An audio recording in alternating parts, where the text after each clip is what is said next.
A commercial was done by one of the big LA shops that had two salt shakers or a salt and pepper shaker on a kitchen countertop. And they actually squished. They were squishy. Everything before that in computer animation had been rigid, plastic. And these two actually jumped around like little Warner Brothers characters. And it was great. And I just, how did they do that? And it was a brand new technique called lattice deformation, where you could take any object, like a salt shaker or a toaster oven, and put it in a lattice or a box. And then rather than moving every point in the object, you only had to move the points on the box. And they would twist the object inside it. So you could take a very complex object and make it squishy. And I thought, okay, that's how I'm going to tell my stories. But I knew then that I needed characters that would be so simple that you could animate them by putting them inside a little box and then animating the little box. So that they couldn't have arms, they couldn't have legs, and because of the complexity, they couldn't have hair and they couldn't have clothes. So I bought, this is in 1991, bought my own computer animation system. I had quit my job and set up my own little company. And actually, to buy that first computer animation system, my parents took out a second mortgage on their house so that I could get that first system and get going.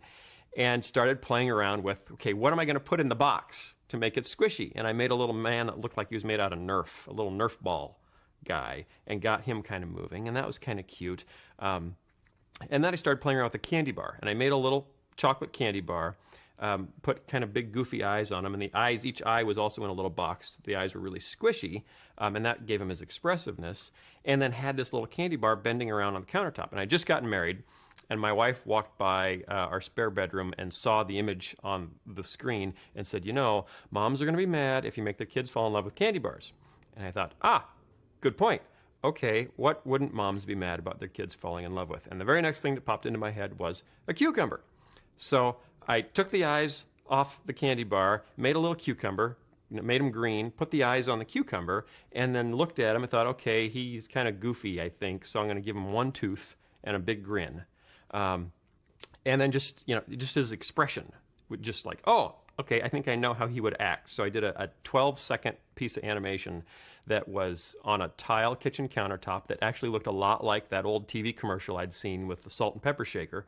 And we pan down the countertop, and you see a bowl, a ceramic bowl, and all of a sudden this little cucumber sticks his head up over the edge of the bowl, hops up to the camera, and grins. Just pops this big, goofy, one-tooth grin. And when I played it for the first time, this little 10-second clip, I thought, he's alive. There's my character. Kids can relate to this guy. And also, I know what he'll do in different situations. If he gets stranded on a desert island, I know how he'll act. If he gets stuck in a runaway train, I know how he'll act. I can see his personality just through his face. But he was alone, and it was not good. And he was tall and skinny. So I thought, okay, he needs a sidekick who's short and round. And it's an Abbott and Costello or Laurel and Hardy thing. So I made a tomato. I thought, okay, cucumber and tomato, that's really cute. But I didn't want them, then I was thinking about what are we going to name them? What do you name these guys? Is it Kooky the cucumber and Tommy the tomato? I thought, no, that's way too cute. I don't want to do anything that cute. So I wanted really, really kind of regular names.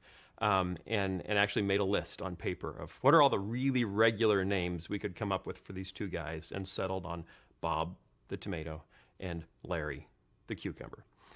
The first thing I did was a 10-second clip of Larry, just to see if he would come to life and if he could engage and tell a story. And that worked great. I was hoping that would, help us fund the whole thing, but it didn't. So then I realized that we needed to do something longer. So Mike and I sat down and said, okay, we need to do like a 2-minute film to really show that we can do this. So that was, the inspiration for the first short that really launched VeggieTales. All right. VeggieTales promo, take 38.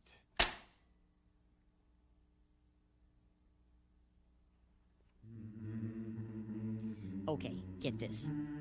All the citizens of the kitchen come together. Fruits, vegetables, small kitchen appliances. Regardless of species, color, or brand name, they all come together with one purpose. And that purpose... Hey, Bob! Have you seen my plastic wind-up lobster? Not now.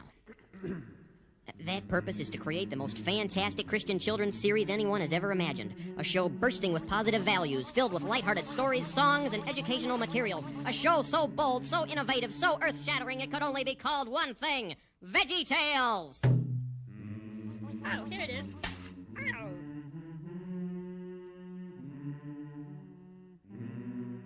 Just a minute, not so fast. Before this nonsense goes any further, I just want everyone to know that I was against it from the start. Isn't that right, dear? That's right, he was. Yes. When that Pickle came up to me, It's a cucumber, dear.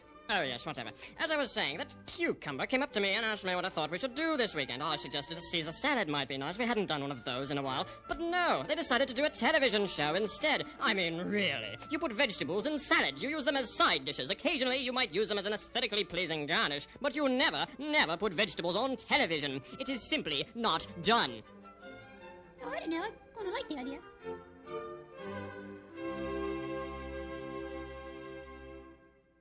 Well, the purpose of Take 38 was to raise funds. We wanted to say, to create this video, which was about 3 minutes long, and take it around to people and say, hey, isn't this cool? We're thinking of doing a video series based off of these characters. And really, that's what Bob was doing. He was pitching the whole video series. I want to create, this show of VeggieTales that's gonna change the world. And I was trying to write something, and it wasn't going very well, wasn't going anywhere.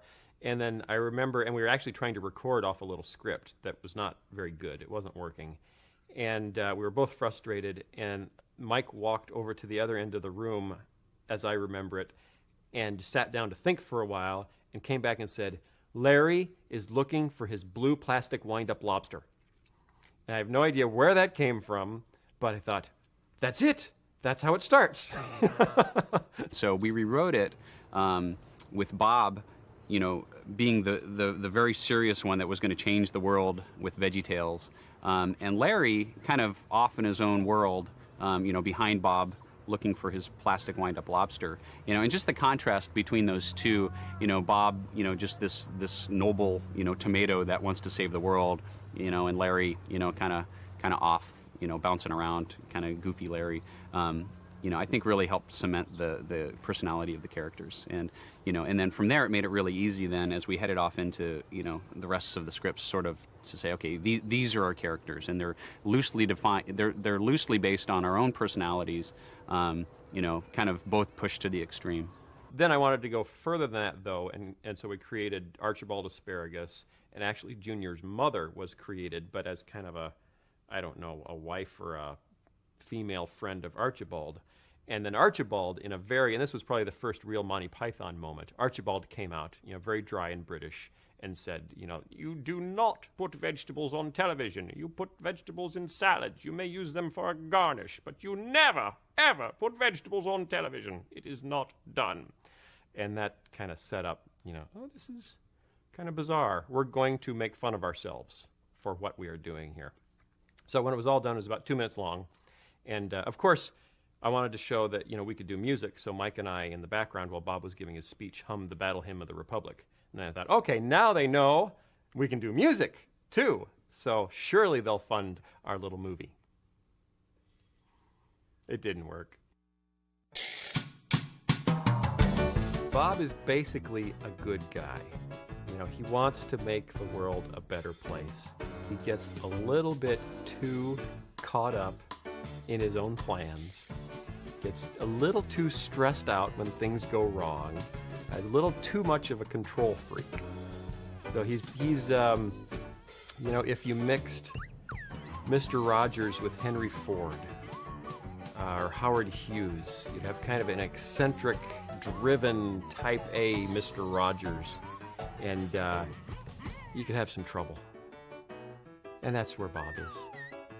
In show number 1, and I think maybe even into show number 2, Larry had a different voice. And when I started doing Larry, I actually borrowed his voice from a character that I had done in puppetry. The character's name was Soupy. And his voice was really kind of low and with a lisp and that kind of thing. And so I did that for show number 1. And for show number 2, I think I continued it a little bit, but I didn't like it. I remember watching the show, and I just didn't like it. And so Larry's voice then started to change very gradually. And so Then it started to go up, but he still kind of had a lisp to it. So there's like a group of shows, probably from show number 3 up until, I don't know, show number 14 or so, where Larry still, had a lisp, and then he went through a little speech therapy and got rid of his lisp too.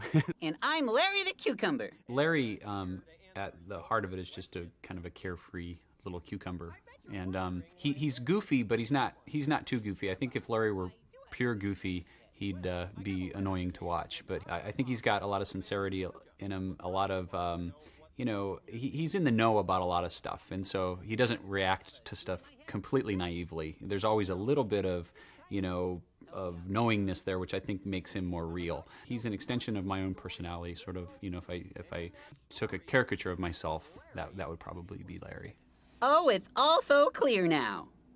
Hurry up and tell the story. My head's starting to sweat. Okay, here goes.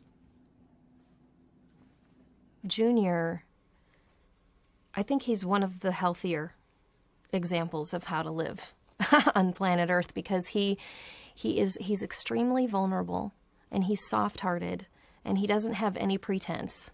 He hasn't grown up enough and encountered this cruel, harsh world enough to develop the pretense. And so he's soft-hearted and tender and vulnerable. And so all of he's comfortable with whatever emotions are there. But his faith is limited, and he's okay with it. He's okay that he doesn't grasp everything. God is bigger than any of them, and even though he doesn't squirt slime out of his ears, he made the whole universe, and he's taking good care of me, too. Well, you're right.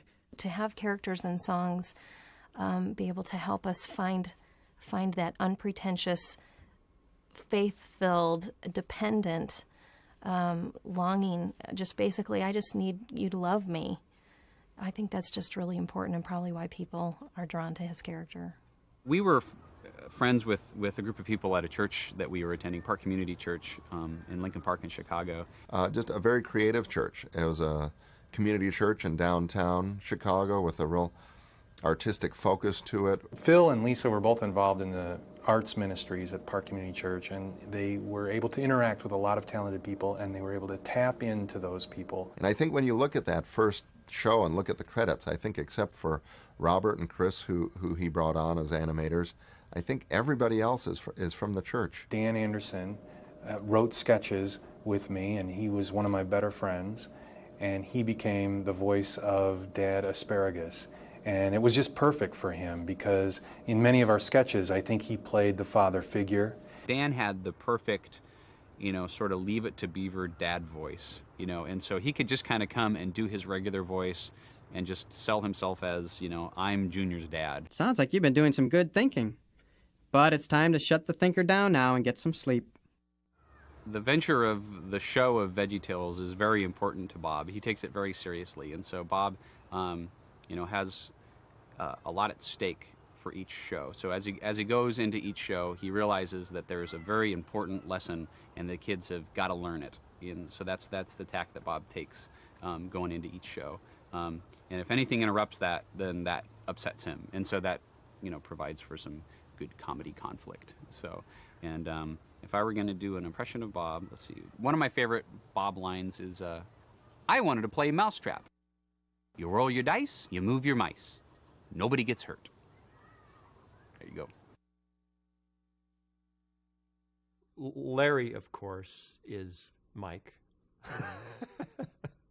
I think it was partly crafted through me trying to create a very carefree character, and also Mike then supplying the voice, and also my knowledge of Mike's personality behind his voice, because I wrote most of the original Larry lines that kind of sculpted his personality, but if I didn't know Mike, I don't think I would have written them quite the way they were.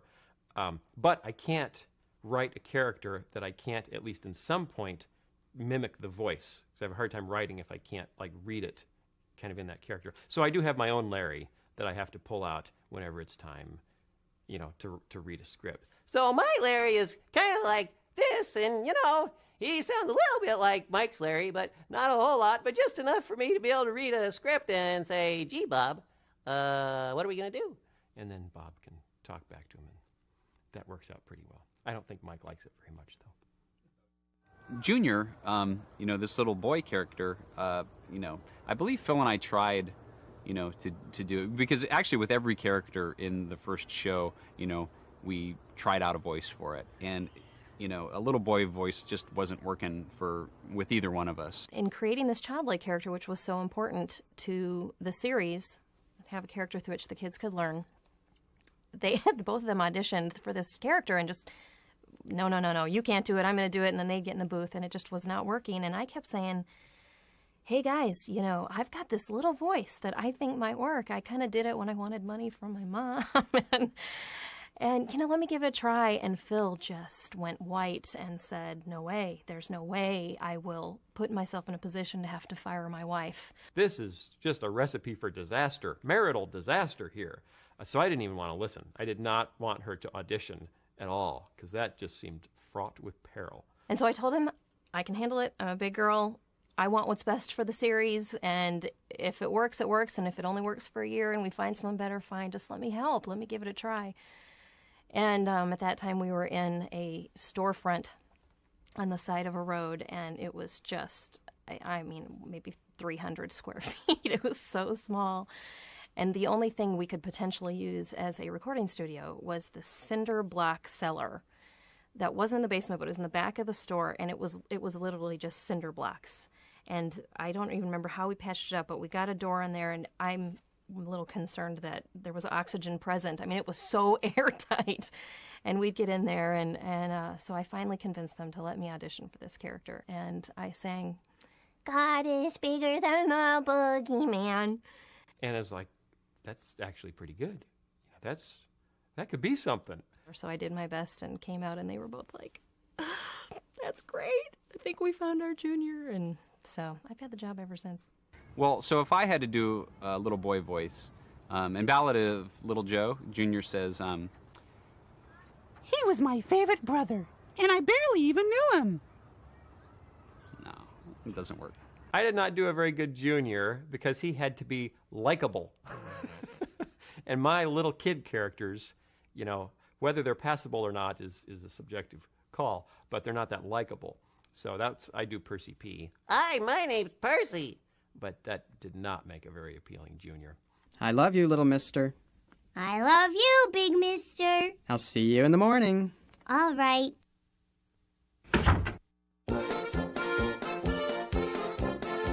Mike and I met in Bible college doing puppets. It really clicked right away. I mean, because we started writing, just these crazy puppet skits. And I, for some reason, decided to do The Princess and the Pea, do a retelling of The Princess and the Pea. But I switched it around and told the story from the perspective of the pea.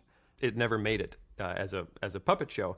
But as we finally got into making VeggieTales, it was one of the first things we tried to sell the show with, was some little pictures that Mike and I drew of The Princess and the Pea, told entirely, at this point, with vegetables. As we went into the first show, nobody had really done that with 3D before. Pixar was doing some very early work at the time, doing some shorts. But this was, 8 years before Toy Story. Well, 1993, we were technically the first American CG series. It hadn't been done. That trail had not been walked before.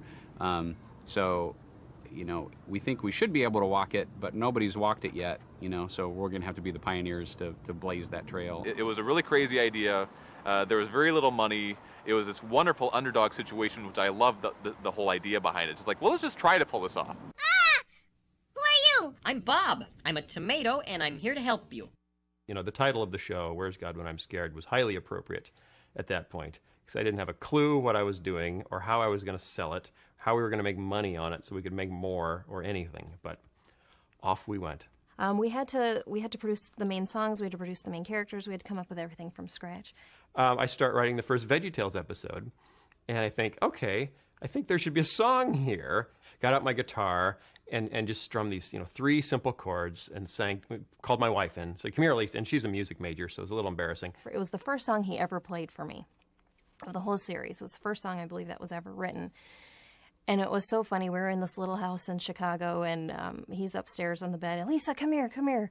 And I get up there, and he said, I think I've got this first song. And he had his guitar out, which I think was his guitar from junior high, so it's sort of 3/4 size. And I think a few of the strings were off. Said, God is bigger than the boogeyman. He's bigger than Godzilla or the monsters on TV. Oh, and just sang that little song for her, and she just stared at me. And just thought, oh boy, is this going to work? Yeah, it's a cute song, but... And we were going to a church where they had a great music director whose name was Kurt Heinecke.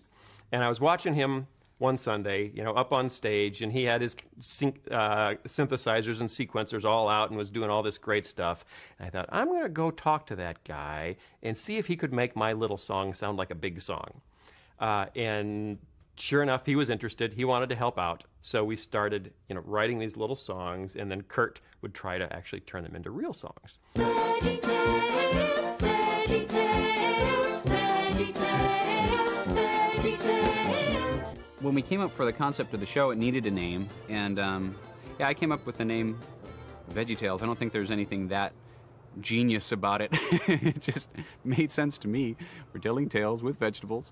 It's VeggieTales, and it just sounds like vegetables, and so I don't know. It had a nice ring to it, and I thought, okay, yeah, that's a really good name, and then we needed a theme song, and I remember actually sitting in the office space, thinking up a theme song, and I came up with, if you like to talk to tomatoes, if a squash can make you smile, and then I got stuck on smile. And I was like, okay, what rhymes with smile? And I even borrowed Phil's rhyming dictionary, and in that rhyming dictionary, it didn't even have aisle for it. And then, the next day it dawned on me, aisle, yes, there's a rhyme for smile. So wrote the little intro to that. Yeah, and I wanted to have Larry playing tuba, and I didn't play the tuba. So obviously Bob got to sing it because, Larry was busy playing, which Kurt actually did on an actual tuba. The VeggieTales theme song is very clear in my head because the tuba that I played on that was probably the only live instrument we used in that first show, except for Mike Sage playing some acoustic guitar. So I used to be a band director, and so I called one of my band directing friends and asked him if I could borrow a tuba from the band, and he said sure. So he lent me the tuba, and I used to be a band director, so I can kind of fake my way through many different instruments, tuba being one of them. So I brought the tuba to our little storefront studio, and we didn't have a sound stage or a recording booth. We just had a back room with just all these tarps and sheets and blankets and acoustic tile taped up and that sort of stuff to kind of make it soundproof. And I was in there playing my tuba like at midnight one night, and Phil and Lisa were just laughing in the other room because it wasn't the best at times. But I have to say that, on the recording, when Larry plays the tuba, there were some mistakes in there that are intentional. I could have played it better, but we wanted to make it realistic, like Larry wasn't the good tuba player. It's time for VeggieTales.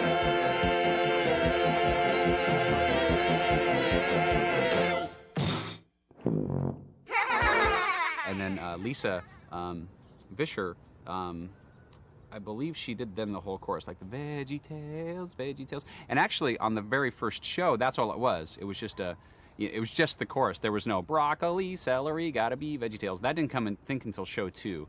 So it was just this, chorus repeated over and over again until, there's never, ever been a show like VeggieTales. And I remember I actually protested about that because I thought that sounded a little presumptuous. I thought, we can't have that in there. That sounds like, we're being too snooty about it. There's never, ever been a show like VeggieTales. And I remember Phil and Lisa, just looking at me and just saying, well, there hasn't. I thought, well, okay, maybe we can put that in. So we did Where's God When I'm Scared, in 2 sections. The first section was God is Bigger Than the Boogeyman, or Tales from the Crisper, depending on what people refer to it as. And we finished that, and then I realized, oh boy, we need the other half. What's the other half going to be? And at this point, I think my wife and I had just seen Joseph, in the Technicolor Dreamcoat. So I thought, okay, I can do that. I'm going to write a musical based on a Bible story, just like Andrew Lloyd Webber. Well, I'd never done anything even remotely close to that. I woke up in the middle of the night with this little melody, going through my head, you know, bump, bump, bump, bump, bump, bump, bump, bump, bump. Oh no, what we gonna do? The king likes Daniel more than me. So I got out my mini cassette recorder and I ran into the bathroom and shut the door. In the middle of the night, I woke up because he wasn't there, which does not happen. And I am thinking, where is he? And I look and I see a light coming from under the bathroom door. And I'm thinking, is he sick? What's going on? I better go check. And I went over, and as I got closer, I see this shadow as if he's sitting next to the door, which made me worried. Perhaps he was ill. And then I hear this song. I hear him going, I am King Darius. I've had a dream. So without further ado, silly songs with Laddie. The Water Buffalo song. The Water Buffalo song was the very first silly song and the only one that I wrote. There really was no master plan, behind the idea of silly songs. From show one, we never thought, okay, well, in every show now, there's going to be a silly song. I just wanted to do something silly in the middle of the video, just that really weird, and now for something completely different. And I was walking through the plaza of the Dirksen Federal Building in downtown Chicago. All of a sudden, into my head, this little song just jumps. And I start singing, everybody's got a water buffalo, yours is fast and mine is slow. And I thought, well, where did that come from, first of all? And that's kind of fun. That could be, the first little goofy song that we put in as this break. Now, it was never my intention that every show would have a silly song, but rather that we just do silly things, little breaks. So the second video has The Forgive-O-Matic, which is actually a script that Mike and I performed as a puppet show back in Bible college. And so I did that. I thought, well, this is silly. We'll throw that one in. And immediately we got letters. Where's the silly song? From that point on, we thought, okay, well, maybe this silly song concept, is something we should actually use in every show.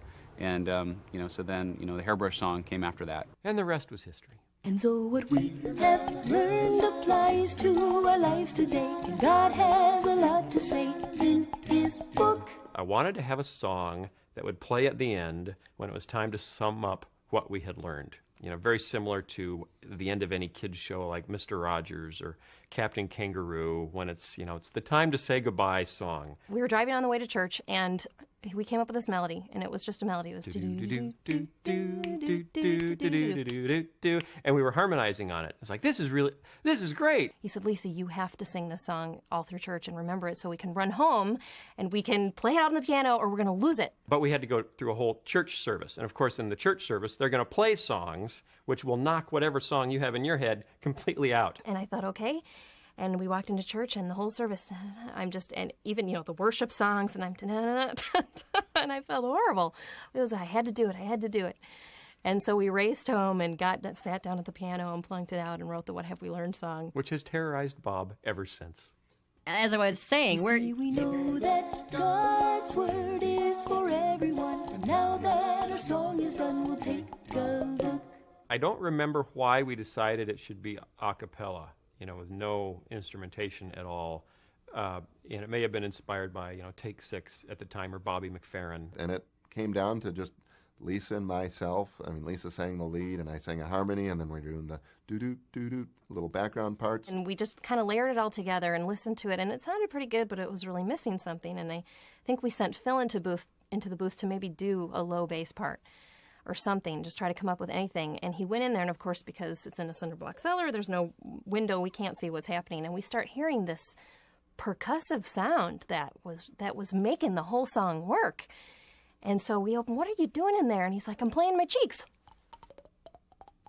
That kind of stuff. And that's the percussion in the song, is me playing my cheeks. Hi, kids, and welcome to VeggieTales. I'm Bob the Tomato. And I'm Larry the Cucumber. And we're here to answer your questions. Mike and my wife Lisa and I went into the post house and recorded the very first script, in probably April or May of 1993. So we started making the first video.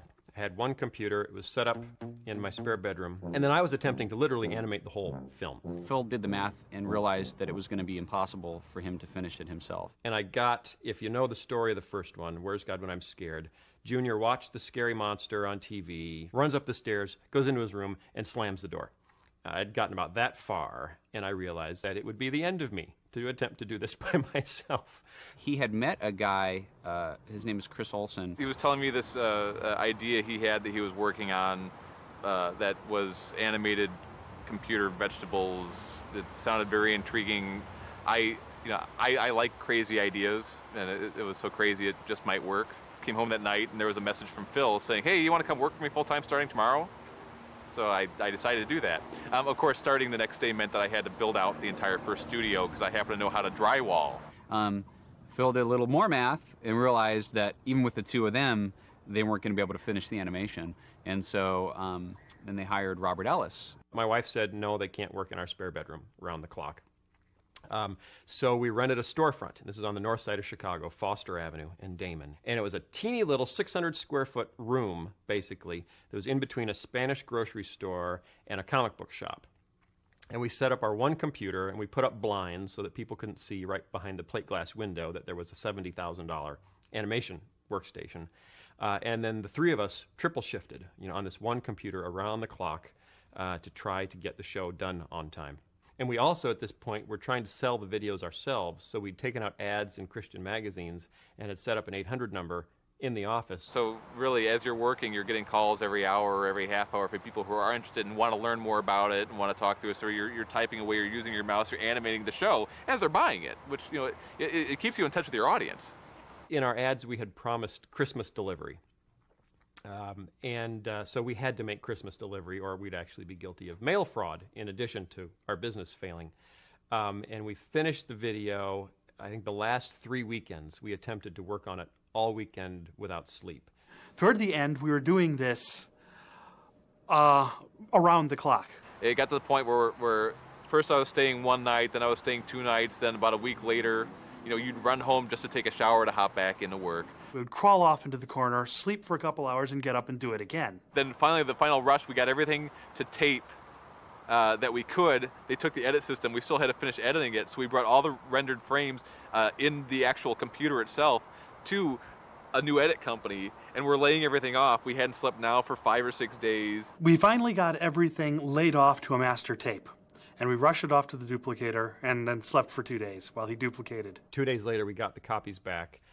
We all got together in the office and stuffed them into envelopes and put the mailing addresses on them and then loaded them up into the back of Robert Ellis's station wagon and drove down to the Central Post Office in Chicago and got them all out.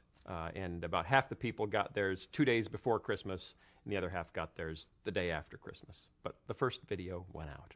We succeeded. We nearly killed ourselves, but we actually got it done. We sold 500 copies of the first video, which did not even pay for the ads we'd taken out in magazines, much less the production of the video. But some of the Christian publishers and Christian music companies were among the first people to order the video on our 800 number with their credit cards. So right after Christmas, when the first videos came out, Word Music flew Lisa and I down to Nashville, put us up in a hotel, took us out to dinner, and we'd been starving, we were starving actually right about then. So by the time it was done 5 months later, we had a 12-video deal with Word, which brought in some money so we could actually pay people and buy another computer and really get going and see where it would go. The team that we put together, which kind of evolved, friends, wives, people at church that we just kind of picked at random. It was just an amazingly tight little group of 5 or 6 people that were turning out half-an-hour films, every 4 to 5 months that were unlike anything anybody else had ever seen before. At first, all I knew I wanted to do was change the world. I just wanted to be part of the solution. I wanted to tell stories that would make the world a better place and that would help people. Doing VeggieTales was nothing I would ever have dreamt that I would be doing. Making a show with vegetables. I mean, nobody grows up thinking they're going to be a cucumber. But as we started to formulate the idea of the show, as things started to come together, it started to become clear to me that this, what I felt called to do in my life, this was the perfect opportunity to do it.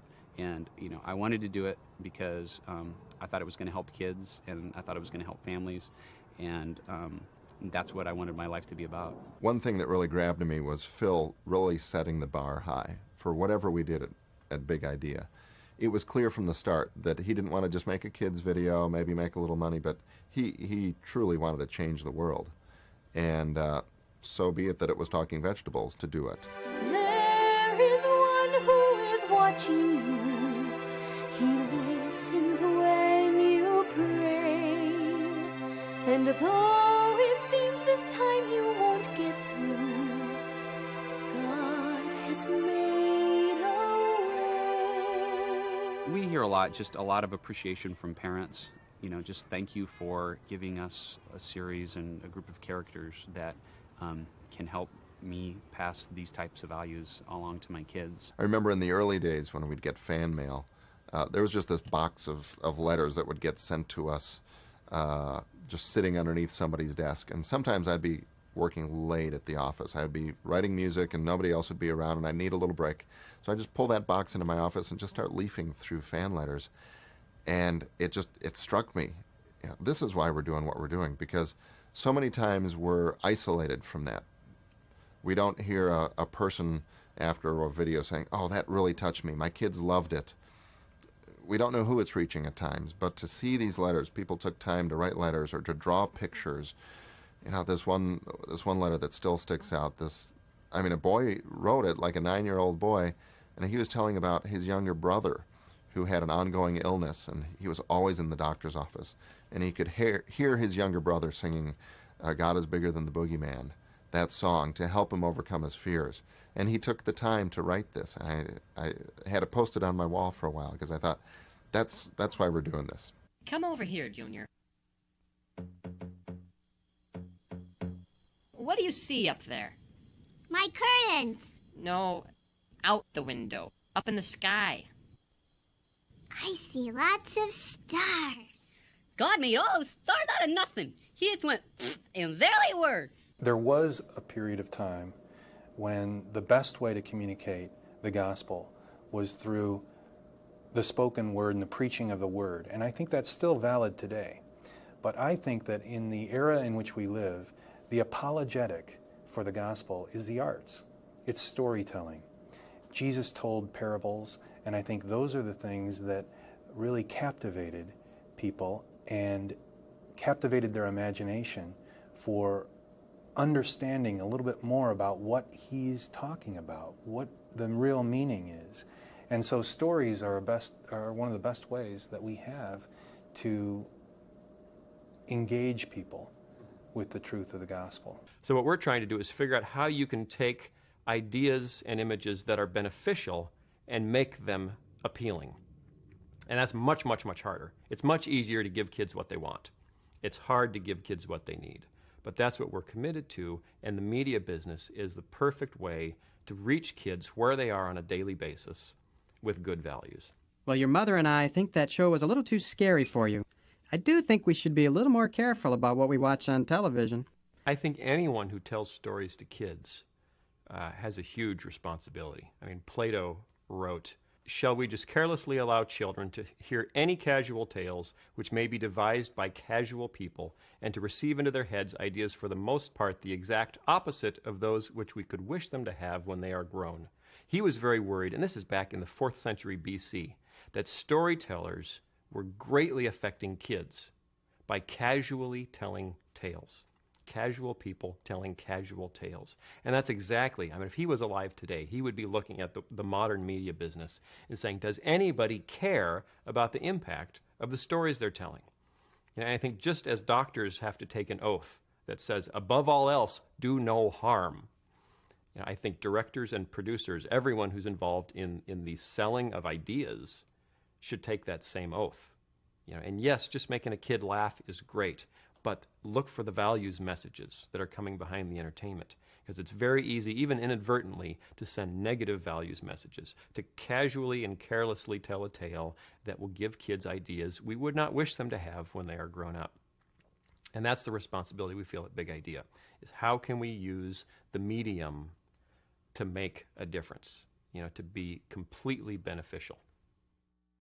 I remember when Phil actually put together that video. He came out to the company picnic and was taping a lot of the employees' kids, basically. And my daughter Allie, who was 2 at the time, was just learning how to walk and kind of waddling around, and Phil got her on tape and then edited this little montage. And You know, and Allie actually was the very, you know, last child in the montage of the longer piece. And then when he edited it down to what we see today, which is just like the coming up from white, and then, you know, the text, why we do what we do, you know, he kept Allie in there. So, you know, that makes me proud every time I see her. And actually, my family, every time we pop a VeggieTales video in, even my 2-year-old son now just goes, "Aw, Allie." So it's pretty cool. Christmas 1993, we finished Where's God When I'm Scared. It was me, Chris Olsen, Robert Ellis, and Mike, and killed ourselves, collapsed into bed, slept for a couple of days, and got up, and all of a sudden I realized, what are we going to make next? We need something else. I was paying these guys, and we didn't have anything to do next. So I had written a puppet skit back in Bible college where I met Mike, called The Forgive-O-Matic. And I thought, okay, let's, you know, I've got this puppet skit, I'll just throw that into production. Say, here, make this. Gave that to Chris and Robert to make while I figure out, you know, a longer story. And so we started making that, which ended up replacing the silly song. You know, the very first episode had the Water Buffalo song. The second episode had The Forgive-O-Matic, which I thought, this is cool, we'll do something different, you know, every time here, which turned out not to be what our fans wanted. But it gave them something to do. And then I sat down to write the next thing, and way back in the very beginning, before Where's God When I'm Scared, one of the ideas that we threw around was spoofing classic literature. And we'd come up with a list of, like, you know, Bridge Over Pumpkin Pie and, you know, War and Peaches. And one of them was The Grapes of Wrath. Phil and I went out to a like a restaurant, Thai restaurant, and actually, you know, talked about what would the second segment be, and came up with this idea for Larry's Lagoon, sort of a Gilligan's Island spoof. Gilligan's Island isn't necessarily considered classic literature. I guess that's where we realized that we were both bigger fans of pop culture than we were of classic literature. And I guess that was probably kind of a turning point for VeggieTales. You know, because we started out, all right, what's next? Grapes of Wrath. And then next is Gilligan's Island, and we never, although I mean, we made it back to classic literature with Madame Blueberry, which is based on Madame Bovary, and Hamlet. Great. Well, just guess where you think my ships are. Oh, okay. 2B. Not 2B. Drat. And then Mike and I had a discussion because we decided that Larry was going to crash the boat because he was daydreaming, because he's a dreamer, he doesn't pay attention. And we were talking about, well, what's his daydream? You know, what is Larry's daydream that gets him into trouble? And Mike's idea was that Larry daydreams that his nose floats off of his head and floats around him. And it distracts him. Yeah, see, I thought that was much more creative and original than, you know, smashing icebergs. I don't know how that would have worked actually now in retrospect. It's probably better that he was an ice-breaking captain. We made God Wants Me to Forgive Them in 1994, so we're still, you know, a year before Toy Story. And we set out, you know, to, like, okay, we're going to build a little desert island with palm trees and stuff, and that was much more elaborate than anything we tried to do before. And we now had, you know, I had a nicer space to record audio in because there was a little vault in this office that we had rented, so we'd go back in the vault. But we were right by the train line, and so I still, if you listen to any of those early tapes, we'll be in the middle of a take, and then somebody will say, train, and then everyone just stops talking. Tape kept rolling, and then, okay, we're clear, and then we, you know, hi kids, we're back into it again. About this time, people in Chicago started hearing, you know, about, there are these guys up on the north side making videos, you know, and so they started sending us voice tapes. And one of them was a guy named Jeff Morrow, who turns out was the voice of Diggum from the old Sugar Smacks commercials. I'm so happy to see you forgiving each other. Which is pretty cool, and had done, you know, Folgers in your cup, and just had this huge voice. It's like, oh, I love this voice. And so we cast him as Palmy, the palm tree, you know, with the little coconuts that sing backup, which are both my wife. My wife is both the coconuts. And Jeff was the palm tree. And it was just so cool, you know, because Mike and I could never, ever do a voice that big and rich. I remember when Jeff Morrow came in to record as the voice of Palmy. It makes me want to sing. Do you mind? And in one take, it's done. And like, now I see why there's professional voiceover talent, because they're really good at what they do. You know that in love we can forgive. It is the only way to live. God Wants Me to Forgive Them, show 2, that was so long ago. I didn't even have a computer then. We were just using a sequencer off one of my keyboards. So to do any sort of scoring, I couldn't lock to picture. We literally were using a stopwatch. So that's a very embarrassing period for me back then, because I listened to some of the music, more the score, if you can even call it that. I mean, we had very small segments of, okay, here's a little bit of tension, let's do something with that. And, you know, just very rudimentary beginnings of scoring at that point. I had been arranging for years and writing on the side and working at a church, taking songs every week and arranging them. So it seemed pretty natural for me for Phil to come forward, or for Lisa or Mike at times, and say, okay, here's the start of a song, what can you do with it? And I'm kind of hearing Dixieland, or hearing polka, or hearing classical. And it's like, oh, okay, kind of grab from my ideas of what that means and what instruments that means, and just start going from there and seeing what comes out. Grapes of Wrath had that fun car in it, which that was a fun experience because we actually used my sampler and created all the car sounds, which way back then, that was almost, well, that was about 10 years now. That was, you know, it was a stretch for us because we hadn't done much of that yet. So I sampled a lot of different sounds from our sound library, you know, wrenches and ratchets and squeaks and engine noises, and then we actually, I think I did something like just something with my mouth that then we ran through some effects and maybe a, you know, for the car sound, and layered 10 sounds on there and created this little chugging car sounds. We must have hit a bump! A story, if it's really effective, you know, a film, a book, whatever, if it's really effective, it has a theme. You know, it's not just about, like, Lord of the Rings isn't about hobbits and orcs. You know, it's about valor and self-sacrifice. You know, those are the themes. The plot is hobbits and orcs. And for a story to be really effective, it raises a central question and then answers it.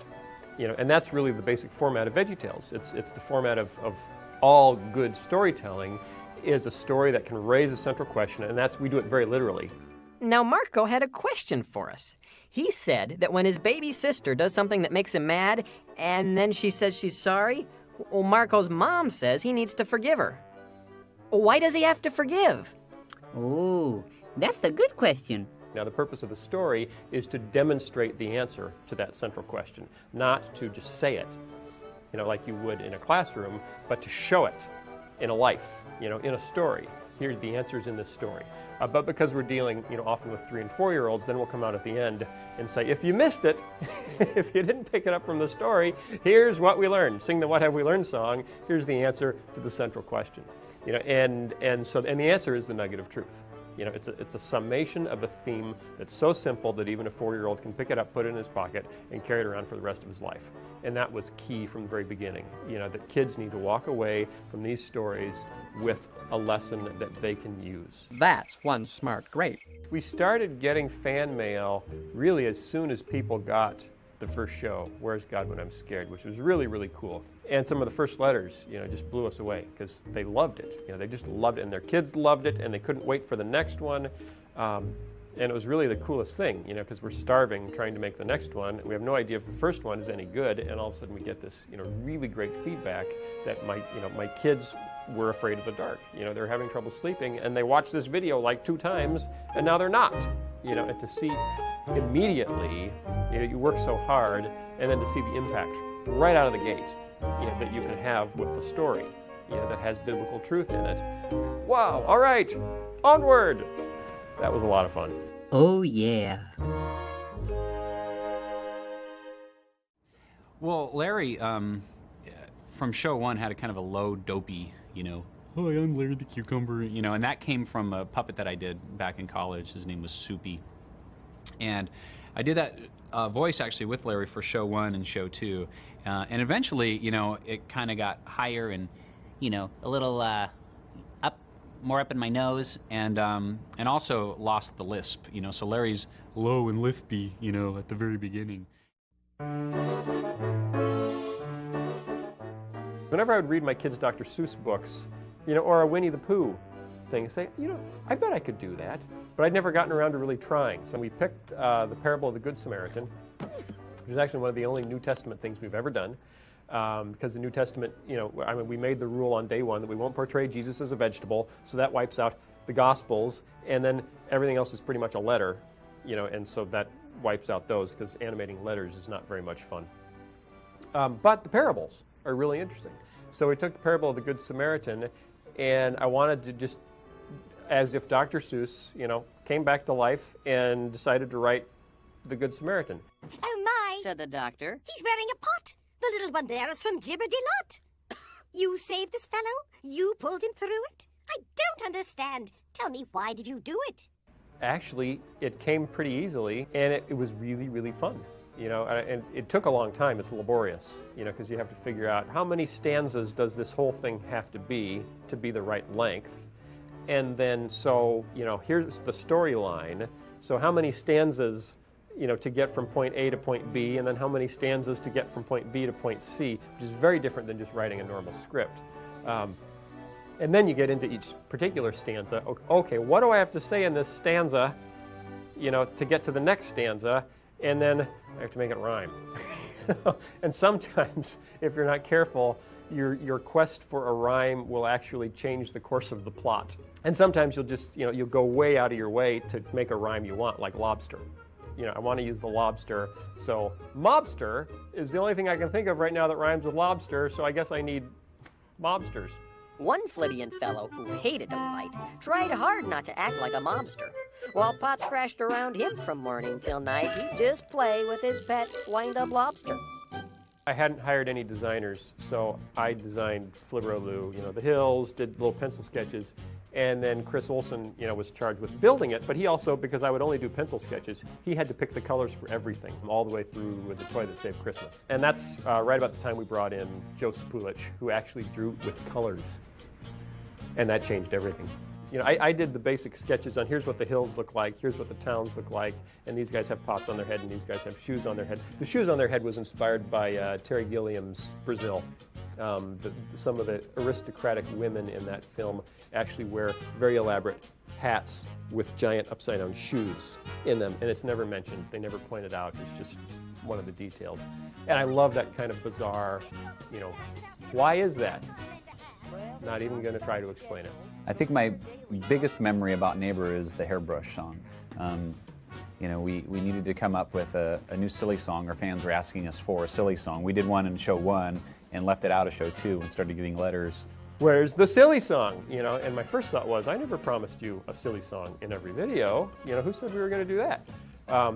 But we thought about it, thought, okay, yeah, that was pretty funny, so let's do another silly song. I loved writing sort of farcical music.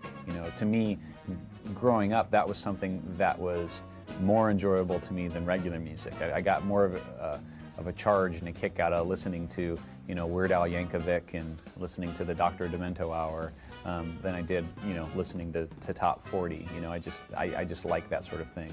And I said, Mike, see if you can come up with something. We need another silly song. And I said, sure, I can, probably do that. And so he came back with the Hairbrush song, which is, for many people, the classic signature silly song. Oh, where is my hairbrush? Oh, where is my hairbrush? Oh, where, oh, where, oh, where, oh, where, oh, where, oh, where, oh, where, oh, where, oh, where is my hairbrush? Mike's original idea was, oh, where is my razor? I was actually in the shower one day, and I usually shave in the shower, and the razor that I used wasn't there, and so I was looking around for it, and I just started singing, oh, where is my razor? Oh, where is my razor? Oh, where is my razor? And it just sort of clicked, and it's like, oh, well, that's kind of fun. So I just sort of built this whole song about, Larry looking for his razor so he can shave, and then went to Phil and said, hey, here it is. And I said, Mike, I don't think we want kids running around the house looking for razor blades. And he said, oh, they wouldn't do that. Their parents wouldn't let them do that. I said, well, let's find something softer. And sponge, that's only one syllable, so that didn't work. So we ended up with hairbrush. No hair for my hairbrush. No hair for my hairbrush. No hair, no hair, nowhere, no hair, no hair, no hair, nowhere back there, no hair for my hairbrush. It wasn't supposed to be entirely sung at first. Only the choruses were supposed to be sung and the verses were supposed to be spoken until my wife went into the booth and sang her part. Why do you need a hairbrush? You don't have any hair! Originally, the singing parts were spoken parts until Lisa Vischer sung the line that she was supposed to speak, and it just sounded great, so all the spoken parts were reworked into singing parts, and it just made the whole thing more like a, mini opera. My little hairbrush.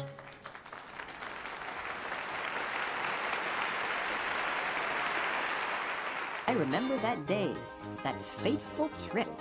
It started from that tropic port aboard our tiny ship. And then after we had spoofed Gilligan's Island, I immediately turned to what's the next, big, epic childhood rerun memory that I have, which was Star Trek. Parroting something as broad and big and obvious as Star Trek it's almost too easy. There it is, the USS Apple Pies. And that, of course, created Scooter, the carrot, to play the role of Scotty. Oh, Captain, you've returned.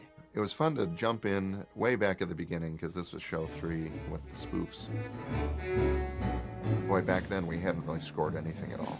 Phil as a director wasn't used to that. I as a writer hadn't scored much yet. So it was a little bit of a stretch to start bringing in those elements of creating a mood, especially in Flibberoloo as we're in a different location that's apart from the veggie, tabletop and those sorts of elements. I'm Jimmy Gord. I'm Jerry Gord. We're the new guys. There are many different inspirations for voices. In this case, we both worked for a fellow previously who had a very kind of a uptight way of talking. And so we would both just, kind of mimic him. And so we decided for these two characters to both do our versions of mimicking this guy. Sometimes I think I could eat a whole bus. Yeah, well, sometimes I think I could eat a whole spaceship. The voices themselves sort of grew over time, but when they first appeared, they were very sort of limited and choppy.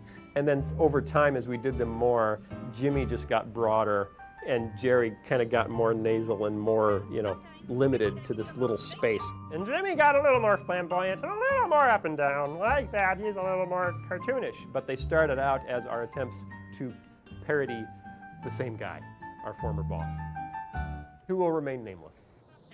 The Muffin Man, do you know the Muffin Man? He lives on... It's really funny how those guys came about. Phil and I had done, Bob and Larry as a pair before, and now along comes Jimmy and Jerry, and later we'd see Jean-Claude and Philippe. So it was always kind of fun to do those, brother or paired voices with Phil, because we could just get in the booth and play off each other, which worked really well. Mais oui, Jean-Claude, mais oui.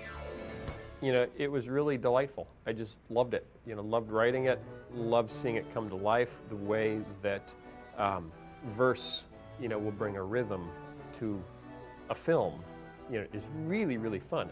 And it was time consuming, so I didn't try it again, for quite a while until we got to A Snoodle's Tale. It was, like 5 years later, 6 years later. But it was a lot of fun. If you see someone who's hurt or in need, maybe it's time to perform a good deed. And when you finish, you'll find that it's true. When you make them feel better, you'll feel better too. Here, let me help you. Thank you. Loving means lending a hand. We've got 2 waltzes in that show, which we haven't written a lot of waltzes, but yeah, we've got 2 waltzes going on there. We've got busy, busy, 1, 2, 3, 1, 2, 3, and then love your neighbor, 1, 2, 3, 1, 2, 3, 1, 2. That's what makes a waltz, is the counting to 3. The bunny, whoa, I love the bunny. Rorschach and Benny is about the story of Shadrach, Meshach, and Abednego and the fiery furnace, which key point in that story is the boys, Shadrach, Meshach, and Abednego, say that 10 times fast, were asked to, basically everyone who was at the palace in Babylon, whenever you hear this music play, you have to bow down to this 90-foot statue of me. That's what the king said. You have to worship me. Bow to the statue when you hear the music play. And so I was going through that story, trying to write, kind of a, not a literal retelling, but a kind of a weird retelling, kind of a Monty Python, or Terry Gilliam retelling of it. And I thought, okay, Mr. Nezzer with the chocolate factory, he's making chocolate bunnies. So he was going to build a 90-foot bunny. I thought, oh, that's pretty funny. You have to bow to a 90-foot bunny. So I thought, okay, we need a song that they're supposed to sing and then bow down to the 90-foot chocolate bunny. So it's the bunny song, right? I mean, what else could it be? It's not the carrot song. It's the bunny song. The bunny song is how all my employees will show just how much they love the bunny. So I was playing around on my guitar, just with this really simple little melody, and came up with the basics of the song. I thought, cool, I got a cool little melody. This is going to be really fun, but the song has to be bad enough that kids will say, ooh, oh, they shouldn't sing that song. That's a bad song. So I wrote the bunny song. And the original version included lines like, I don't love my mom and I don't love my dad.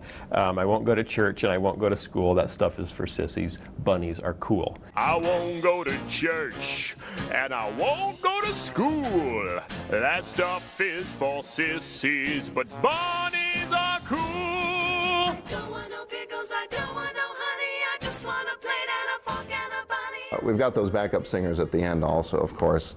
Again, just pulled in a couple friends. In fact, one of them was Lisa Vischer, Phil's wife. She's got a beautiful voice. A lot of people don't realize that when you hear her as Junior Asparagus, how nice of a voice she's got. I don't want to tell you a joke that is funny. I just want a plate and a fork and a bunny. Within about 2 weeks of the film coming out, we started getting letters, and they would go something like, so I was in a supermarket the other day, and you can imagine my embarrassment when my 4-year-old was singing at the top of his lungs, I don't love my mom and I don't love my dad. And I thought, ooh, no, wait a minute. Doesn't the 4-year-old know that that's the song we're not supposed to sing? That's the bad song. And then someone else wrote in and said, I heard my kids out in the yard singing with their friends, I won't go to church and I won't go to school. I thought, oh, man, this is backfiring. It's the song they're not supposed to sing, and it's so catchy they're all singing it.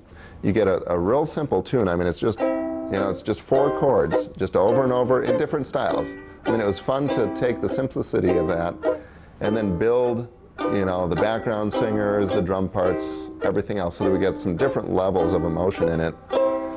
But then to take that melody and put it over the top of it, that's why it sticks in your head. We were going to put out a sing-along tape with the songs from that video, because it has some fun songs on it. So the first task was, okay, we can't put this song on the sing-along tape because it's the song you're not supposed to sing. So we recorded another version of it, which we called the Redeemed Bunny Song, which is the one you're supposed to sing. Like, okay, kids, this is the one you're supposed to sing. And we thought that maybe that would take care of it. And so the kids would sing this one, not that one. But it didn't take care of it, and we still got letters. Yeah, I'll go to church and I'll go to school. That stuff is important and I ain't no fool. So then we decided we had to go back yet again and record an improved version of the bunny song, which is still bad, because the tricky thing is it had to be bad so that there could be the good coming at the end when they don't sing it. So we kind of watered down the bad and made it less overtly bad. And that one, the letters stopped. Once that one started going out, the letters pretty much stopped. So that seems to have done the trick. But now it's kind of funny, because we actually got a few letters when that one came out of people saying, hey, I love the original version. Why'd you change it for? You can't please all the people all the time. But we try. It was neat to see a company that's willing to make a change because they've got concerned parents and concerned fans out there. That was the special part for me about going back in and putting in the extra work to get something done like that. I won't eat no beans, and I won't eat tofu. That stuff is for sissies, but bunnies are cool. I don't want no pickles, I don't want no villains tend to sing negative messages because they don't know any better. That's why they're villains. If they sang good songs, they wouldn't be villains. So what we learned when we sang the What Have We Learned song is that it's okay to have a negative message in a film as long as you don't put it in a really catchy song. Only positive messages can go in catchy songs. The bunny, yeah, I love the bunny. I gave everything that I had for the bunny. Dave and the Giant Pickle was the fifth video. We started out with Where's God When I'm Scared, which was there were just three of us killing ourselves. Then we did God Wants Me to Forgive Them, and there were still, I think there were four of us when we did that one, and we killed ourselves trying to make it, a little bit better. And then we did Are You My Neighbor, and then we did Rack Shack and Benny. And on Rack Shack and Benny, I think we were up to 6 people, and it was way too ambitious. It was huge with factories, chase scenes, the whole thing. Rack Shack and Benny, really almost killed us. So as that was winding down and it was time to write the next one, my only thought was, let's make it simple and silly. We did it in about 4 months, which I think it still holds the record for the most quickly completed show. Even though it's simple, the story still holds up. I was reading the story of David and Goliath, and it starts, when you get actually to the battle, it starts out, it says, the two armies, the Philistines and the Israelites, were camped out on opposing hills, and in the morning, the armies would line up facing each other and would yell at each other.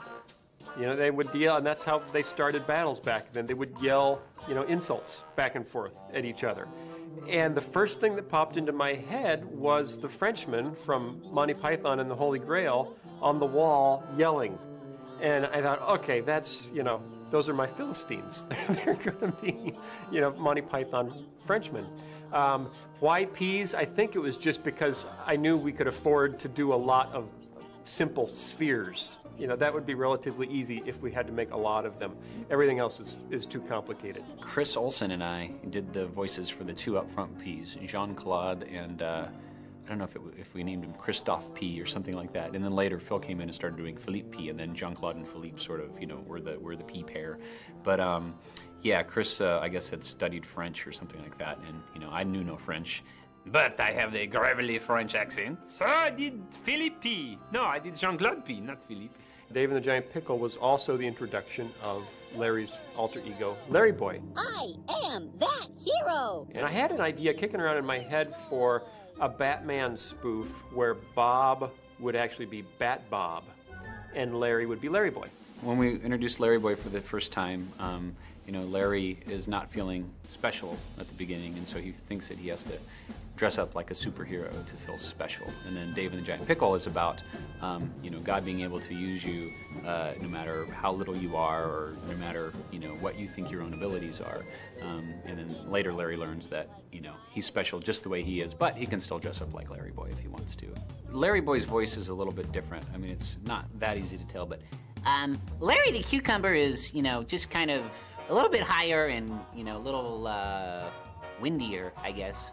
And then Larry Boy gets a little gruffer. I'm Larry Boy. Say there, citizen. So it just a little bit more gravel in the Larry voice. And actually, the Larry Boy voice, I can do Larry all day, but I need like 5 gallons of water in the booth if I'm going to do Larry Boy because it's really gravelly. David was a shepherd, and so we thought, okay, what vegetable should we use for sheep? No, wait a minute. That doesn't seem right. So then, can we use sheep for sheep? And if so, can they be scaled as if the vegetables were people to the sheep? Otherwise the vegetables would be this big and the sheep would be huge. And so that was the first time we really started stretching the metaphor, from going into this all-vegetable world to going into an all-vegetable world and finding an animal that's scaled, appropriately to the vegetables. And then we've, taken all sorts of liberties with that since. But it was a major milestone in veggie history to say we can introduce animals into this world and scale them down. And it changed everything. I love my lips. I Love My Lips, the silly song, has proven to be a favorite When it started out, Mike came in and said, okay, I got the new silly song. It's I Love My Tongue. And it was actually, at the time, kind of a yodeling thing, and I wanted to give Larry a reason to yodel, you know, and so it started off as I Love My Tongue because, you know, yodely, yodely, you know, there's just a lot of, you know, that flying around when you're yodeling, and so, you know, it started to turn into a song called I Love My Tongue, you know, which just sounded kind of weird. And so Phil and I talked about it, and then I kind of started to rearrange it into I Love My Lips and made it more of a scat thing, you know, for Larry to do scat, which was also kind of fun. And I saved the yodeling idea for a few years later when I did the yodeling veterinarian in the Alps, so the idea wasn't lost. Well, what did you think of the story? Oh my goodness, that was amazing. Dave was just a teeny little guy, but he beat Goliath, who was the biggest, strongest guy they'd ever seen. It's one of my favorite videos, and I don't know if it's because I like the video as much or because it was a good memory making it, because it was on schedule, it was on budget, no one died, we had fun making it. It took 4 months, about 6 people for 4 months, and we turned it out. Like, well, that was easy. Despite the fact that it was simple, you know, it's still some people's favorites, you know, because it's just a really cute little story with a great little lesson. I laughed, I cried, it moved me, Bob. There are some jokes in almost everything we've done, you know, for the biblically literate. And in this case, you know, it's when David has come to Saul, King Saul, and says, I want to go fight Goliath. And King Saul says, well, couldn't you just play your harp and I'll throw things at you? And that's an allusion, you know, to what's going to happen later when several times King Saul tries to pin David to the wall with his spear while he's playing his harp for him. So there are little things like that that we just kind of sprinkle in for the seminary students out there in the audience. Yeah, I think the sheep were kind of Wallace and Gromit inspired, and but yeah, I can't recall if they were our very first limbed characters. They might have been, yeah, because in Christmas, which was the show after this, we had penguins. It's pretty funny because some of their animation cycles are just kind of ridiculous. You go back and watch them, and they're just, you know, their little legs are, you know, just moving all wrong. They're just going twang, twang, twang. You want to put like a little, you know, harp in back of them, little twanging harp in back of them. And then there's shots where they're buried into the sand up to their chest because, you know, they were, when they were set up in the animation file, they were standing on level ground, but then we started to add, you know, the hills in, and, you know, we, at some point, we saw that the sheep were actually, their legs were buried. But we just thought it was kind of funny. Plus, you know, we were trying to, you know, do the rendering fast, so we decided, oh, we'll just leave it. there was a stiff wind that came up, and they got buried in the sand.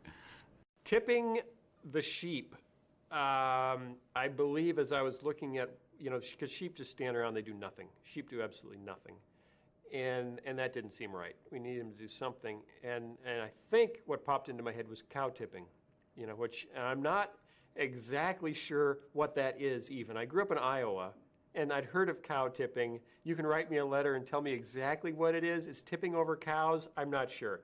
But I thought of that, and then I thought, okay, the sheep could just tip over, just randomly, just fall on their side. That's fun, you know, and that gives them a personality, and they become a source of comedy throughout. Got an awkward moment, got a serious moment, have a sheep fall over.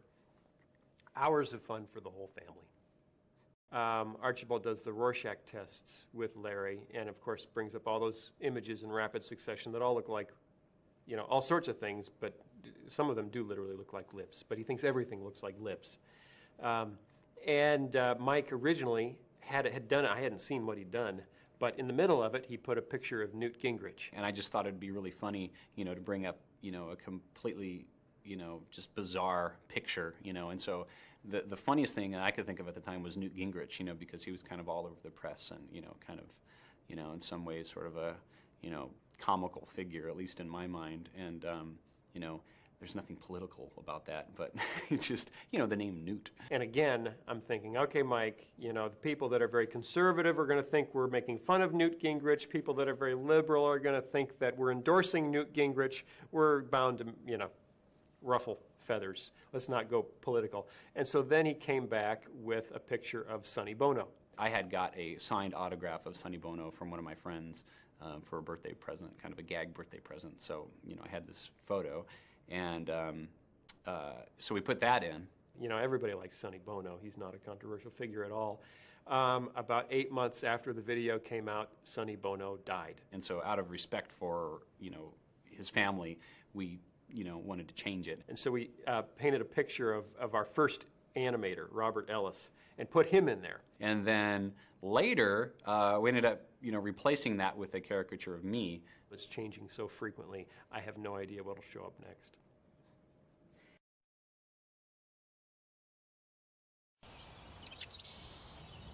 Oh.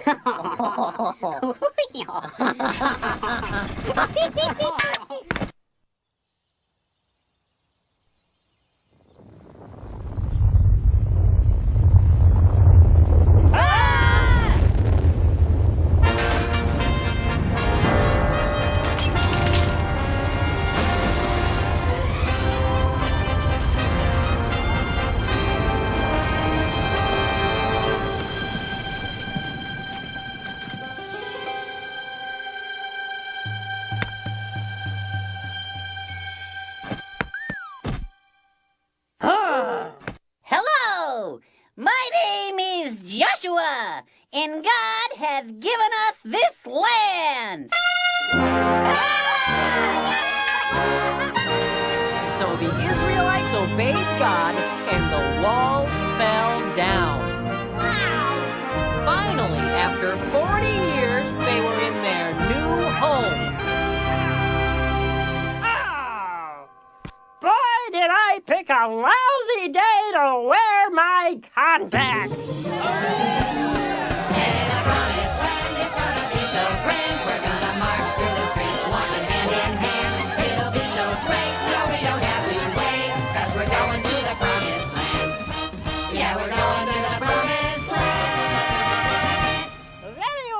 Any saline? I remember way back, I think in year 1, Mike started kicking around an idea. He had just read Madame Bovary, the book by Flaubert, which I guess is a rather depressing book, which ends with suicide. And for some reason, he decided that would make a great kids show.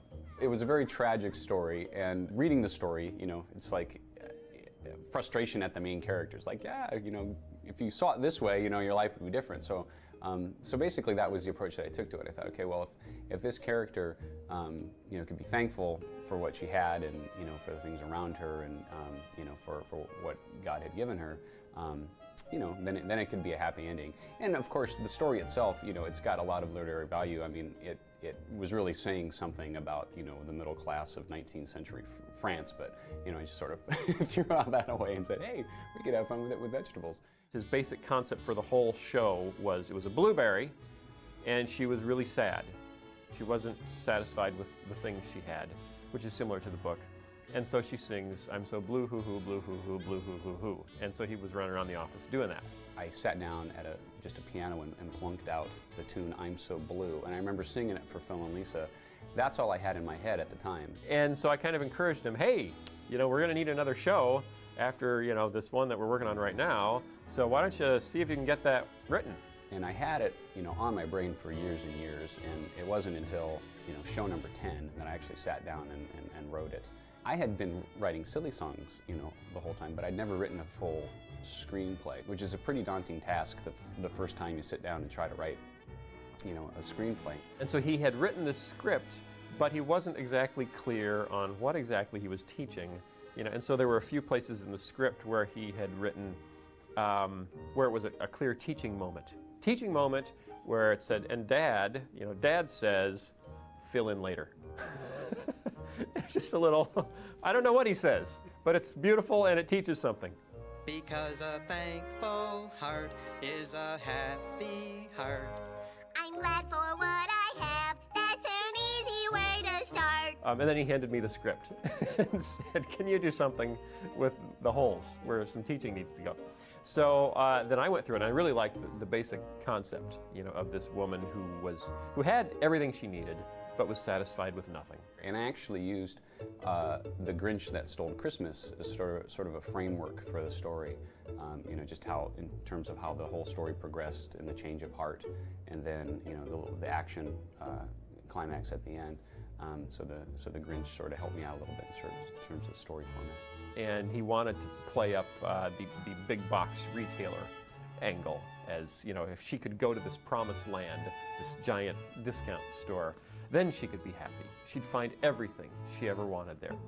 When we were trying to design the look for the Stuff Barn, we had different variations of what that could look like. And then Mike Naraki and I, Mike actually came up with the idea, let's go to Sam's Club. And we went there and we were walking around, I'm sketching because we couldn't take cameras in anywhere. So I'm sketching away, and Mike, look at that, look at this, look at this. And I'm just sketching everything he's pointing at. And we came to this tuna. And it was this 5-pound can of tuna, this huge tuna. And as I'm sketching it, we had a few people that were shopping with their carts just kind of stop and just kind of stare at us while, you know, and they're looking at the tuna like it's really special tuna that I'm sketching. You know, they actually brought an artist out to sketch that tuna. But it was just a great deal of fun sketching what the aisles would look like, and actually looking at the lighting. I never noticed lighting in a Sam's Club before, or any supermarket before. But we're studying what tile would look like, and just having loads of fun with that. And as we're doing this, they're looking up on the ceiling too. What's he looking at? When we were designing the treehouse, we wanted to have a lot of fun with what her house could look like, and yet we wanted to have tension. So we're thinking, well, what could we do to have this visual tension?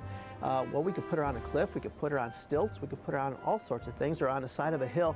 But then you start to think, oh, a treehouse, and as the house gets more filled up with all this junk that she really doesn't need, the tree starts to shake and it starts to move, and you can have a lot of fun with it, and then you can actually bring it down all the way and then shoot it up into the air. So that visual tension in those visuals were used to help tell the story and help get people on the edge of their seats. Whoa, that was a close one. When you just look at the face of commercialism and say, you can buy anything in the world except peace. You know, and to try to wrap that into this, again, it's like a little parable. And it came out perfectly as this, wonderfully, and it's still many people, it's their favorite show. Because of this balance between this classic storybook feel with the tree houses and, you know, just the design of it all, and the music. And then, you know, Mike's kind of wacky contemporaryism, you know, his commentary on consumerism and big box retailers and the rap spoof and all that. And it came together in such a way that, you know, I think it works just tremendously well.